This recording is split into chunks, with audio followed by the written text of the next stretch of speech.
VP Sara Duterte laban sa third impeachment. Pag-alburoto ng Mount Canlaon, tinutupan. DSPC 2024 na mayagpag sa Angeles City. Tatak Pinoy sa The Voice, alamin.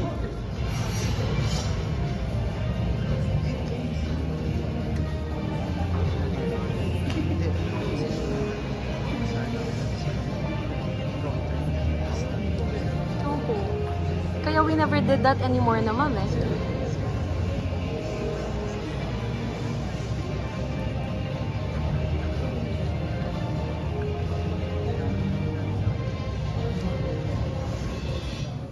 Balitang may paninindigan. Wala ang boses na sambayanan. Magandang buhay, Pilipinas. Maya Bayaldo, Siyudad ni Angeles. Ako, si Gio Lairo. At ako naman sa Felicity Ravilo. Mula rin po sa Cabalcon, Angeles City, ngayong ika-14 ng Disyembre. Hatid ang balitang sablaw Sige at po. malinaw. Oras-oras, araw-araw. Ito ang Tanglaw. Noong Huwebes, ikinumpirma na ng Korte ang pangatlong impeachment complaint kay VP Sara Duterte. Pagbabalita, Kenji Maria.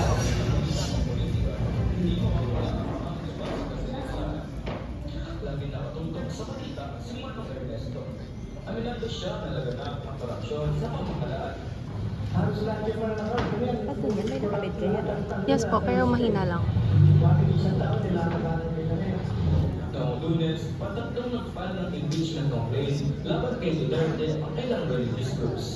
Ayon kay House Secretary General Reginald Velasco, hinihintay pa rin ang dalawang impeachment mula kay Kabayan Party List versus Elcania. Sana edit nila yung video nila ng ganyan. Oo nga po. Duterte na handa Bilis siyang nila. sa anumang impeachment complaint sa kanya.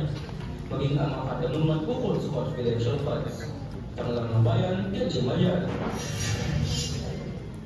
Fibos, pinaligas na ang mga residente ng Negros Occidental.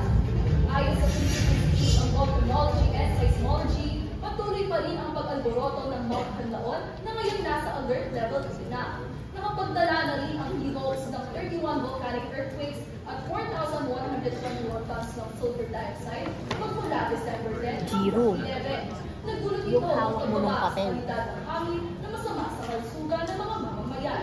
Mga kababayan, May motion po siya sa paghawak ng papel. Gusto ng pamahalaan. Safety first. Para sa iba pang mga balita, Tag-isa ng galing at talino sa DSPC. Ayan, Pilipinong nagwagi sa The Voice, sino kaya?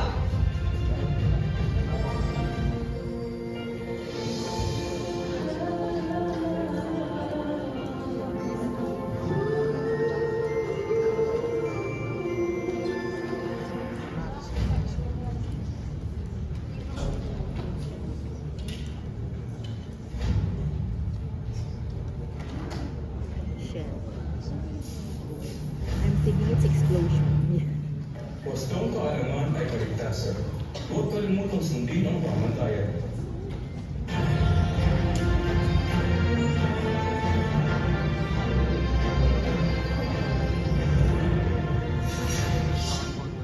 galing, husay at talino. Iyan ang pinamalas ng kabataang Angeleño ngayong Division Schools Press Conference 2024. Narito si Valerie Salonga para sa Special Live Report.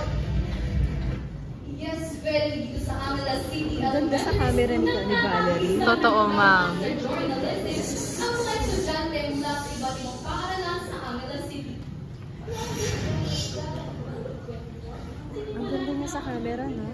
Ay, ma'am. Tama po yung ginawa namin. Dito po kami nag-film ng report po niya. Para same po ang ano. Best friend. Oo nga, ma'am. Best friend mo. For the second time, ma'am. Lumitaw siya. I have video, ma'am. Airdrop ko po sa inyo. Pagbabalik ng DSPC held in person have actually amplified the interest. Hence, the result. Basta Angeleño, hindi magpapatalo. Ito ang latest dito sa Gabaldon, Angeles City. Feli, Valerie, ibig sabihin ba nito ay mas magiging hirap ang kompetisyon dahil na mas marami ang mga participants? Maaari no, Faye, makikita nga rito sa likod ko ang ilang mga kalahok at talaga namang ramdam ko ang kanilang mga determinasyong maging kampiyon. Maraming salamat, Maring Salonga. Ang kauna-unahang Pilipino na nag-uwi ng The Voice Grand Champion. Ating alamin sa balita ni Julian Fernandez. Bilis ang sigaw ng Pilipinas nung malaman na ang US The Voice Grand Champion ay isang Pilipino. Taas noong nag-ibila ng ating kapatid na si Sofronio Vasquez ang titulo ng Grand Apo. Champion sa The Voice Dito din po sila nag-film. 26. Same with us po. Ni Vasquez ang kanyang acting galing sa pagkanta ng A Million Dreams from the Royal Showtime na Unstoppable by Tia. Sa kanyang interview sa Showtime, hindi niya Nag-overlap. Yung lakas, sipag at pananampalataya ng isang Pilipino. Talaga namang nanaig ang galing ng Pilipino sa Pilipinas at sa ibang bansa. Laya, Pilipinas.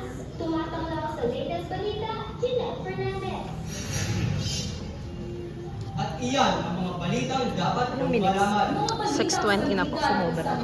Okay lang. At maunlad na bayan. Kaibigan, manatiling nakatutok sa aming mga social media actives at abangan ang aming mga ihandang balita sa mga susunod pang mga araw. Ako po ang inyong lingkod. Try mo lang.